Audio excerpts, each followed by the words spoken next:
काम किया है, बहुत जबरदस्त मेहनत की है यहाँ पहुँचने के लिए, और एक लेगेसी है, बहुत टाइम से बिजनेस के साथ है। आप सुनेंगे इनकी स्टोरी, पर इससे पहले हम इनको रिकॉग्नाइज करेंगे।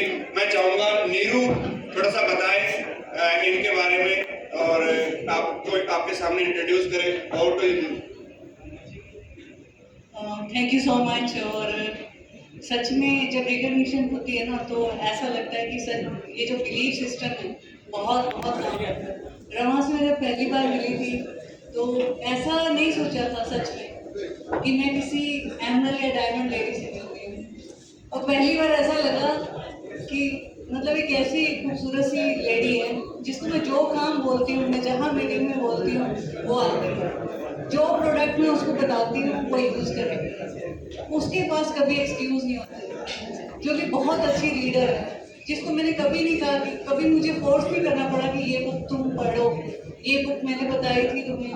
मतलब अमेजिंग क्या कंपैरिजन करो। कोई आए ना आए, फतेहाबाद में हम लोग मीटिंग करते थे तो रमा हमेशा अवेलेबल होती थी।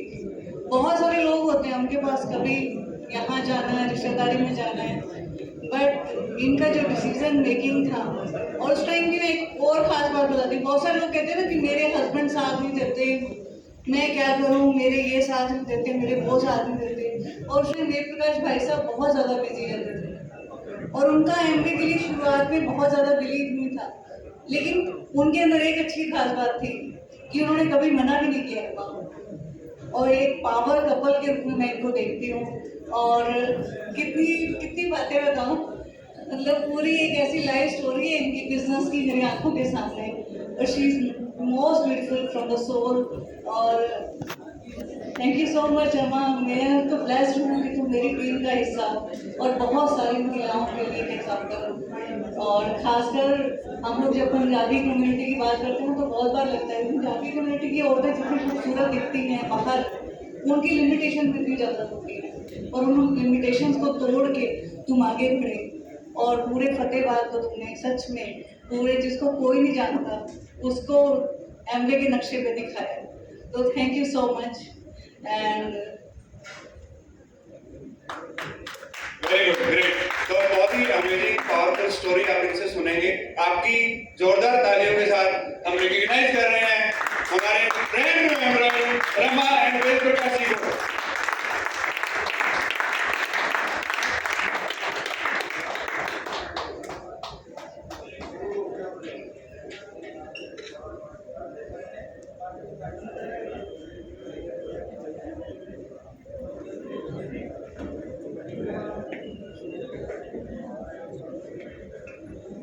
नमस्कार सभी को।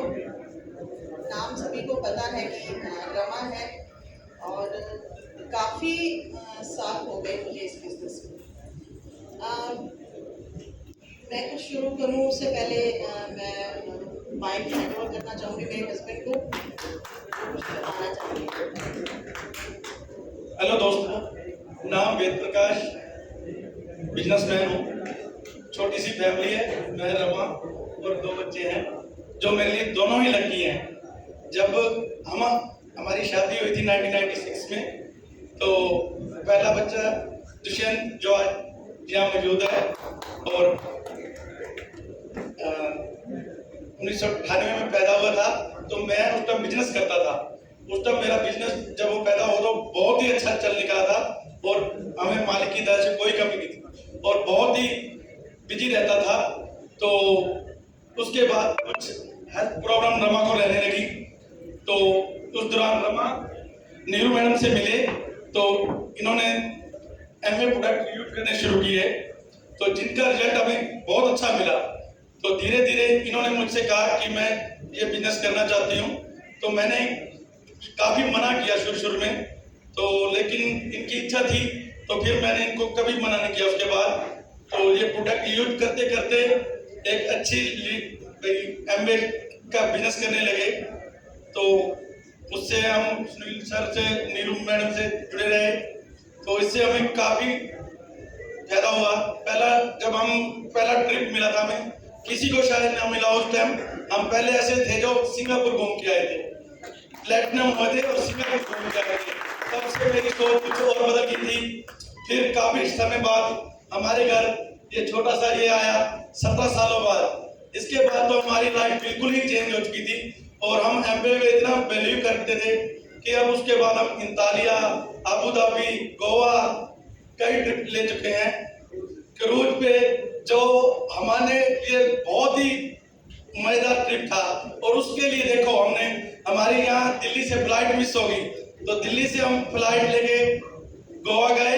गोवा से आगे ट्रैफिक में इतने फंसे कि हमारे लिए देखो सुनील सर और नीरू मैडम ने 2 घंटे तक क्रूज रिक्वायर रखा। मेरे ख्याल कभी किसी के लिए, कोई मंत्री भी होगा अपने टाइम का या कोई बड़ा लीडर भी होगा, मेरे ख्याल उनके लिए भी ये एमबीए की एक ताकत थी। देख लो सर, ये कितना था कि 2 घंटे तक हम ट्रैफिक में थे, तो इन्होंने इतना जोर लगा के अपने दम पे और रिक्वायर रखा था। हम क्रूज पे 7 दिन तक इतना मजा किया जो किसी को बताने, हर कोई जाए, सबके लिए है क्रूज पे, तो जाओगे तो उसका एंजॉय आप खुद करोगे और बताओगे लोगों को आगे। तो ये था मेरे लिए। अब एमबीए हमारी जिंदगी का बहुत बड़ा हिस्सा बन चुका है, तो हम इसको छोड़ना नहीं चाहेंगे और सबको कहेंगे, चाहे आप थोड़ा करो चाहे ज्यादा करो, इस बिजनेस में लगे रहो और जी जान से लगे रहो। Thank you.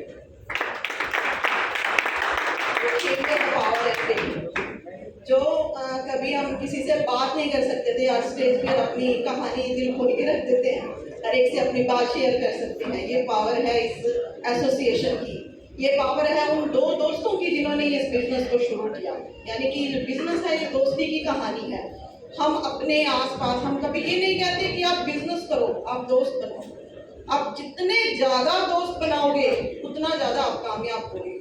मैं अपने बारे में बताऊं, मैं बहुत ही एम्बिशियस लड़की थी मैरिज से पहले। जो मेरी परवरिश थी ना, बहुत बहुत अच्छी परवरिश रही है। मैं यूँ समझ लो कि एक मैं राजे महाराजाओं की तरह पली, क्योंकि मेरा बैकग्राउंड ऐसा था कि मेरे पेरेंट्स ने मुझे बहुत लाडों से पाला है। और कभी भी किसी भी कॉलेज में, स्कूल में, किसी में मैं पार्टिसिपेट कर रही हूँ, कहीं जा रही हूँ, कहीं से आ रही हूँ, मेरे पेरेंट्स ने कभी मुझे ये नहीं कहा कि तुम ये काम नहीं कर सकती, तुम ये कर सकती हो। उनका बिलीफ मेरे में इतना ज़्यादा था, तो वो कॉन्फिडेंस हमेशा मेरे अंदर रहा और मेरे अंदर एक चाहत रही कि मैं हमेशा कुछ ना कुछ डिफरेंट करूँ, कुछ ना कुछ मैं अलग करूँ, जिससे मेरा मन खुश होता था। ऐसा लगता था कि मैं किसी के लिए कुछ करूँ, किसी की लाइफ में कुछ वैल्यू ऐड करूँ। तो ऐसे ही चलता रहा। लेकिन जो मेरी बैकग्राउंड ये थी कि मेरा एजुकेशन बैकग्राउंड से बिलोंग करती हूँ। जो मेरे पापा हैं वो रिटायर्ड एसडीओ हैं, मम्मी मेरी रिटायर्ड हेड टीचर हैं और ब्रदर मेरे हैं जो वो पंजाब गवर्नमेंट में सेशन जज हैं। तो मेरा भी मुझे भी ऐसे ही लगता था कि एजुकेशन ही इम्पोर्टेंट है लाइफ में, जो है एजुकेशन सबसे बड़ी चीज़ है। और मेरा भी यही ड्रीम था कि मैं अच्छी एजुकेशन लूँ, अच्छी जॉब मिले और लाइफ सेट है। यही चीज़ सोचा था मैंने और मैंने एमए बीएड एमफिल पीएचडी में परस्यू थी। तो मैं ये चीज़ें कर रही थी। इसी दौरान मेरी मैरिज हो गई बिजनेसमैन के साथ। जो मेरा बैकग्राउंड था जॉब बैकग्राउंड से थी और बिल्कुल डिफरेंट बैकग्राउंड में मैं आई, क्योंकि जो जॉब बैकग्राउंड वाले लोग होते हैं ना, उनका टाइम बड़ा सेट होता है। उन्होंने मॉर्निंग में उठ के अपना जो काम शेड्यूल खत्म करना है, रात को एक टाइम पे। लेकिन जब बिजनेस मैन की आप रहते हो ना, तो वहाँ उनका टाइम सेटिंग नहीं होती। उनका अलग, उनका अपने बिजनेस के अकॉर्डिंग उनको टाइम सेट करना पड़ता है, लेट आना, लेट जाना। और मेरा शेड्यूल सुबह जल्दी उठना, जल्दी सोना, वो चीज़ें कुछ मैच नहीं हो रही थी, जिस वजह से मेरी हेल्थ में कुछ चैलेंज आ रहे थे, क्योंकि वो चीज़ें मैं कई बार एक्सेप्ट नहीं कर पा रही थी। कुछ ये था कि मैं न्यूक्लियर फैमिली से आई थी और यहाँ पर बड़ी ज्वाइंट फैमिली थी, तो टाइम थोड़ा सा सेट होने में टाइम लगा मुझे, अपना माइंड सेट चेंज करने में मुझे टाइम लगा। वो कहीं ना कहीं मुझे ऐसा भी लग रहा था कि शायद मुझे कुछ अपॉर्चुनिटी नहीं मिल रही या मैं जो चाहती हूँ मैं वो नहीं कर पा रही। बट इसी दौरान मेरी मैरिज को अभी 2-3 महीने हुए थे, मैंने एक डीएवी स्कूल में इंटरव्यू दिया और मैं वहाँ सेलेक्ट हो गई। मैं वहाँ जॉब करने लगी, लेकिन वो जॉब शायद मेरी फैमिली को पसंद नहीं थी। वो नहीं चाहते थे कि मैं जॉब करूँ, बट मेरा माइंड सेट डिफरेंट था, तो मैं जॉब करती रही। लेकिन मेरे हस्बैंड हमेशा मेरे साथ रहे, उनको इन चीज़ों से कोई फर्क नहीं पड़ता था कि मैं घर में ही रहूँ। उनको लगता था कि चलो बाहर एक्सप्लोर करो। तो काफ़ी साल तक मैं प्राइवेट स्कूल में जॉब करती रही। तो मतलब बेटा हुआ, बेटे के बाद मेरा हमारी सब दोनों की लाइफ काफ़ी चेंज हुई, काफ़ी अच्छे दिन आए हमारे। लेकिन इसी दौरान कुछ ऐसे हैपनिंग हुई, गुड़िया हुई, वो एक्सपायर हो गई। उसके बाद मैं थोड़ा डिप्रेशन में रहने लगी और बहुत साल तक मुझे ऐसे लग रहा था कि मैं जिंदगी मतलब काट रही हूँ, जी नहीं रही। तो शायद भगवान को आप जो चाहते हो ना, वो कहीं ना कहीं से आपको परमात्मा जरूर अवेल कराता है। तो इसी दौरान स्कूल में बैठी थी तो मेरे कोलीग ने कहा कि मैडम कब तक आप मेडिसिन पे रहोगे, आप कुछ सप्लीमेंट आप यूज़ तो करके देखो। उन्होंने मुझे नीरू मैम और सुनील सर से मिलवाया। उन्होंने तो बिजनेस ज्वाइन किया, वो शायद इस बिजनेस में अब नहीं है, बट इन्होंने एक अच्छा काम किया, मेरे को इन दोनों से मिलवा दिया। तो इन्होंने शुरू में मेरे को एक मीटिंग में लेके गए, वहाँ मैंने सप्लीमेंट्स के बारे में सुना, थोड़ा सा बिलीव हुआ, तो मैंने सप्लीमेंट लेने शुरू किए और विद इन 3 मंथ्स मुझे मेजर जो चैलेंज था, मुझे अस्थमा था, मैं चल नहीं सकती थी, मैं इन्हेलर लेती थी और मैं जब डॉक्टर से बात करती थी ना कि मेरा ये इन्हेलर कब हटेगा, तो वो कहते थे कि ये मरते दम तक आपको लेना पड़ेगा। और मेरा बीपी इतना हाई रहता था कि मैं मतलब अब बोल पा रही हूँ ना, मैं बोल भी नहीं सकती, चुप बैठी रहती थी। तो 3 मंथ्स में मेरा बीपी कंट्रोल हो गया और 1 साल में मेरा इन्हेलर छूट गया। और आज मेरे को लगता है 7 साल हो गए मेरे घर में इन्हेलर नहीं है। ये पावर की प्रोडक्ट, ये मेरा।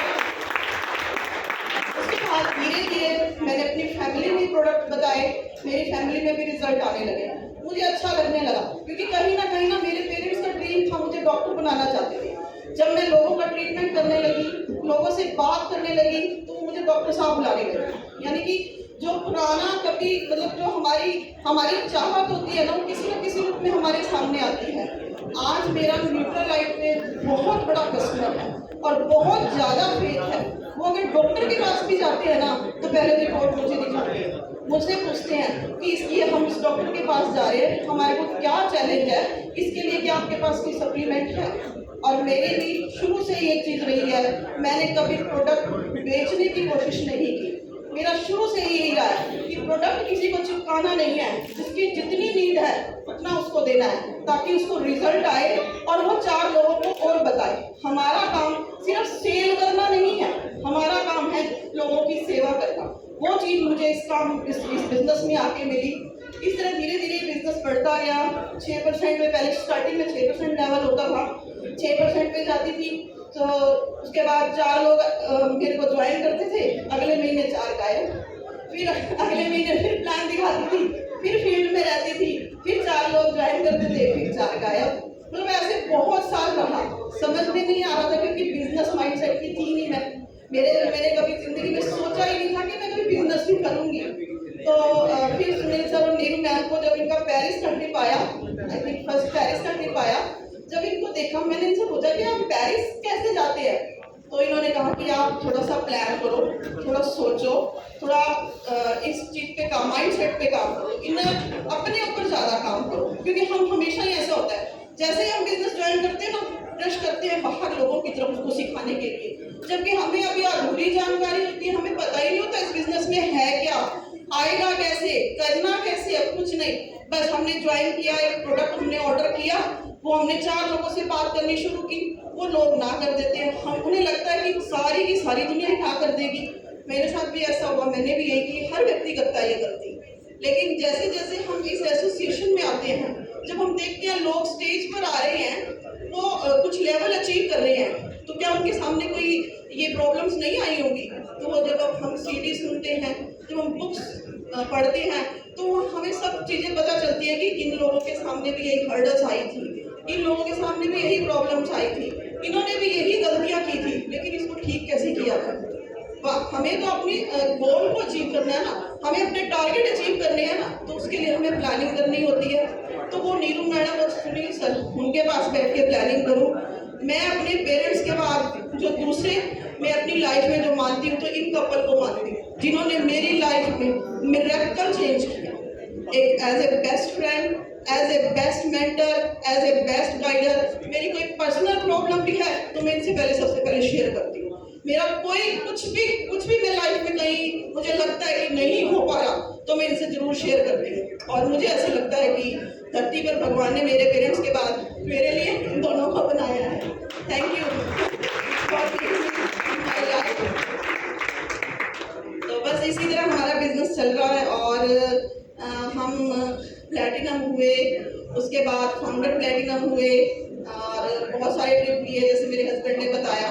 और बहुत सारा मतलब यूँ नहीं कह सकती कि मेरी जर्नी बहुत आसान नहीं थी, बट एक विजन क्लियर है कि मुझे वहाँ तक पहुँचना है, भले ही कुछ हो जाए।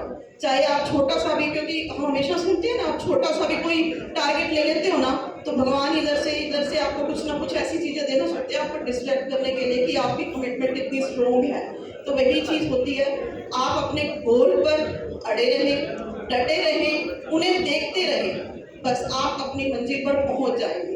क्योंकि ना एक छोटी सी चीज़ मैं आपको बताऊं कि हम लोग सक्सेस क्यों नहीं होते, उसका सबसे बड़ा कारण ये होता है कि हम फैमिली की भी सुनते हैं, हम अपनी फ्रेंड्स की भी सुनते हैं, और आजकल तो सोशल मीडिया पे भी बहुत ज्ञान आता है, हम उसको भी सुनते हैं। सिर्फ एक व्यक्ति को हम कभी नहीं सुनते, उसको हम हमेशा इग्नोर करते हैं, और वो है आप खुद। जिस दिन आप अपने दिल की सुनने लग जाओगे कि वो चाहता क्या है, तो आपके काम अपने आप होने शुरू हो जाएंगे। आपके पास अपने जैसे लोग आपके आसपास आने शुरू हो जाएंगे, क्योंकि जब भी आप जर्नी स्टार्ट करते हो आप अकेले ही होते हो, और जैसे ही सक्सेस पे जाते हो ना, कई बार वहाँ भी अकेले होते हो।